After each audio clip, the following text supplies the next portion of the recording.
Niba wibazaga igihe application muri Rwanda Polytechnic zizafungurira, uyu munsi hatangajwe igihe application zigiye gufungurira. Muri iyi video ngiye kugusobanurira buri kimwe cyose ukeneye kumenya. Wibazaga tese application muri Rwanda Polytechnic kugira ngo nkora application ndasabwa iki?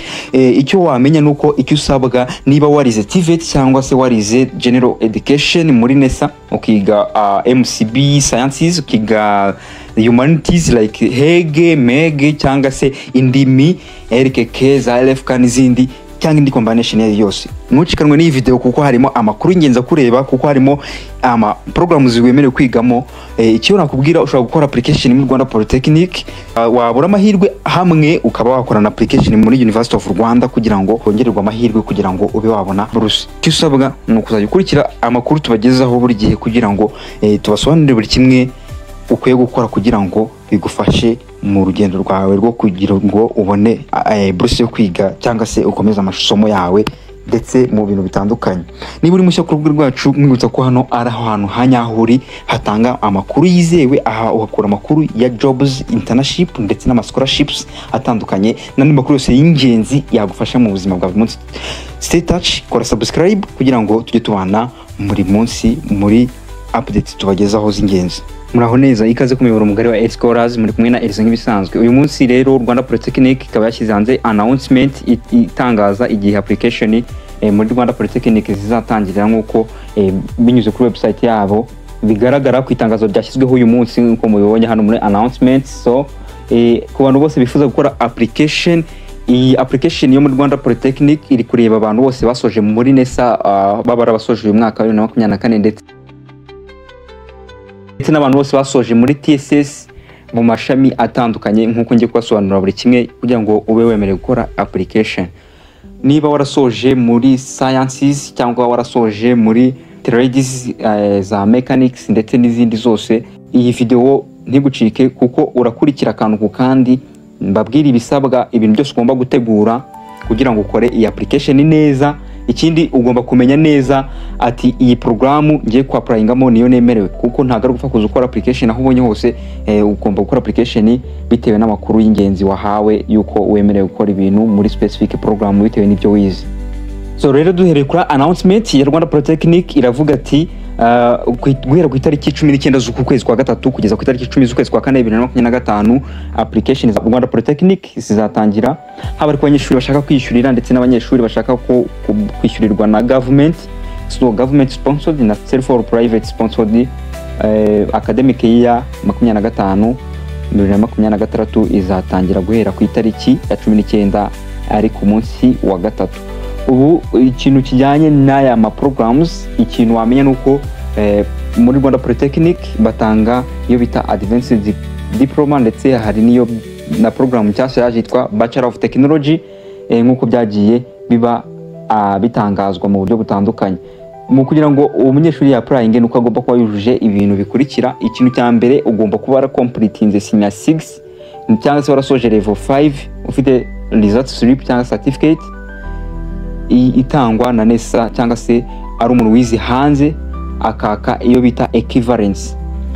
Icya kabiri ugomba kuba ufite national ID, ufite kopi y'indangamuntu yawe.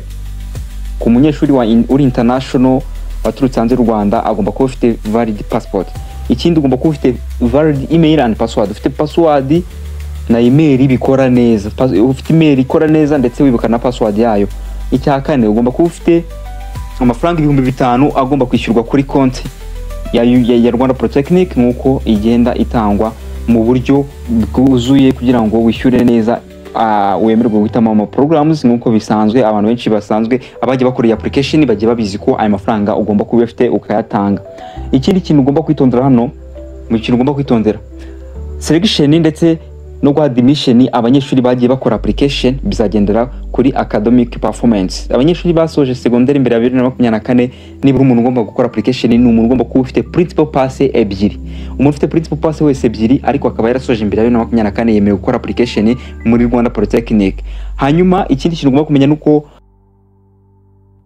ikindi kintu ugomba kwitondera, amazina ari kuri result slip ndetse n'ayari kuri equivalence agomba kuba ahura neza n'amazina ari ku ndangamuntu cyangwa se passport ku bantu bavuye hanze y'u Rwanda bashaka gukora application yo kwiga mu Rwanda. Hanyuma ama programs yose muri Rwanda Polytechnic ikintu wamenya nuko nanone aya ngaya umuntu wabaye selected agomba kwiga full time. Iyo bavuze full time ni kwa kundi wiga day ukiga kuva morning kugera afternoon.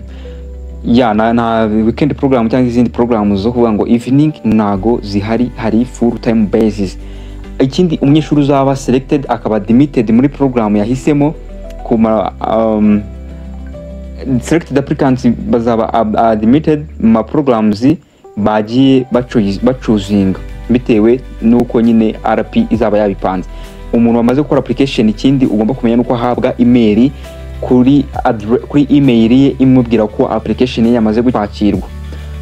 Step zo gukora application ndetse n'ibisabwa byose nkuko biri muri ngiye gukomeza basobanura byinshi biruseho. Ngiye kubanza mbashyumuremo mvuge mbere yuko ukora application ugomba kumenya yuko hari programs ugomba ku applyingamo wemerewe, ntabwo ari kuza applyinga aho ubonye hose ko nababwiye. Ubwo nibyo tugiye kurebera hamwe. So aya niyo ma programs Rwanda Polytechnic itangamo scholarship haba kuri yaba government sponsored ku nyine ubwo ni scholarship kuri government sponsored ndetse n'abantu bashaka kwirihirira ara private candidates. Ku muntu ushaka kwiga muri program ya mu bintu bijyanye n'ubuhinzi agriculture engineering harimo ama option ageze kuri 5 nimba 6 nkuko muri kuyabona. So abantu bize ama sciences muri PCB, PCM, PM, MCB, PCG ndetse n'izindi TVET bize agri-mechanization, crop production, bakiga na plumbing. Abizi zo option mvuze hejuru barajya muri bagomba gukora kuri agri-mechanization technology nkuko mubibona hano hejuru. Nkuko biri muri table bijya bisobanutse, ikintu ukora wowe nukugira ute nukureba neza option wiza hiri aherereye, hanyuma wowe ukapplyinga muri iyo program ukagenda ukora choice ukazitondeka nkuko bikwiriye. Nukuvuga ngo wemewe guhitamo choice 3 ukuntu ugomba kuzikurikiranya no kuhera kuyukunzi cyane umva waba baguha as first choice ugakurikiza hindi baramutse batagwaye iyo ngiyo baguha ni ya gatatu gutyo. Food processing abantu bize ibintu bya food ndetse nabize MCB, PCB na BCG mwakoramo. Horticulture technology, crop production, physics abantu bize PCB, MCB na MEG bashaka kwiga horticulture technology namwe mwakoramo application. Hanyuma abantu bashaka kwiga muri civil engineering ugomba kuba nibura warize road construction, masonry, interior design, physics, PM, PCM, MPG, MPC, MPB, MCB na MEG. So ku bantu mwese muri kureba iyi video ikintu wamenya nuko hano muri programs ikintu cya mbere iyo ukora application ugomba kumenya ko izi qualification uhabwa hano ni advanced diploma ndetse na bachelor of technology. Ahantu hari advanced diploma ndetse na BTech hose uragenda ubibonaho, ariko ahantu hari advanced diploma gusa urabibona naho. Urugero nko kuri horticulture murabona ko hari advanced diploma. So civil engineering nayo ifite advanced diploma ndetse na bachelor of technology. Ku bantu babyifuza izi programs muri kubona ku side nizo ziri kubareba. So abantu muri civil engineering, department of civil engineering irimo ama option atandukanye.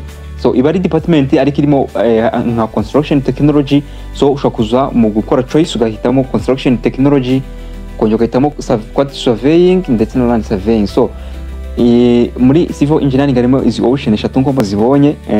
Hanyuma ku bantu ningi ni 3 ariko kongeraho n'izi ngizi harimo highway engineering, water and sanitation technology.